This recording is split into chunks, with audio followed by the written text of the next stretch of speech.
আসসালামু আলাইকুম। আজকে একটা লোভনীয় হালিম রেসিপি শেয়ার করব। এর জন্য হালিম মিক্সড প্যাকেট নিয়েছি আমি 2 প্যাকেট। বেশি করে রান্না করব আজকে। প্রথমে 4 কাপ পানির মধ্যে 2 প্যাকেট হালিম এর এই ডালগুলো ভিজিয়ে রাখবো প্রায় 20 মিনিটের মতো। আর এদিকে আমি গরুর মাংস নিয়েছি, সেগুলো রান্না করে নিব হালিমের জন্য। দিয়ে দিয়েছি তেলের মধ্যে পেঁয়াজ কুচি, তারপর পেঁয়াজটা একটু মজে আসলে দিয়ে দিয়েছি আদা রসুন বাটা। এখানে আমি 3 চামচের মতো আদা রসুন বাটা দিয়েছি।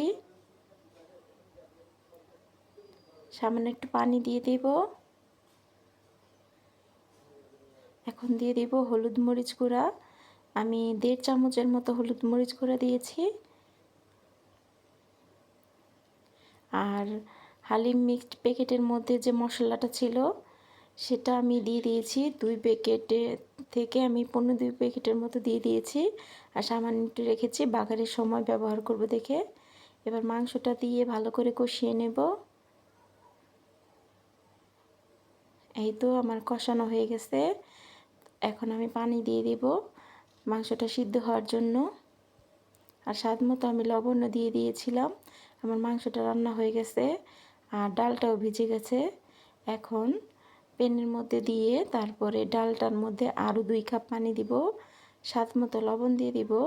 আর বলকটা চলে আসলে আমি সেই মাংসগুলো দিয়ে দিব, দিয়ে ভালো করে মিশিয়ে নেব।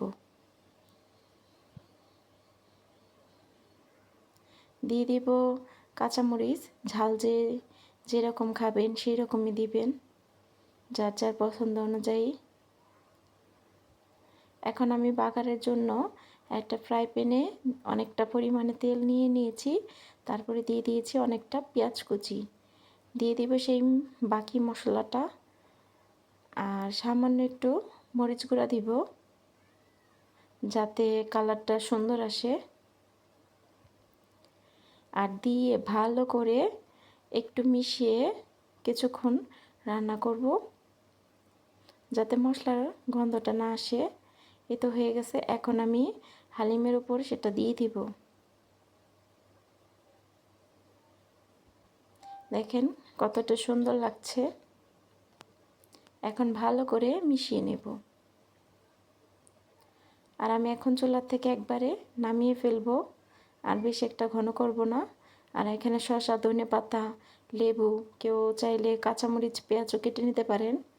আমি পছন্দ করি না তাই কাটিনি। এখন দিয়ে পরিবেশন করব। দেখেন তো কতটা লোভনীয় হয়েছে, আর খেতেও কিন্তু অসম্ভব মজা হয়েছে। সবাই ভালো থাকবেন। আল্লাহ হাফেজ।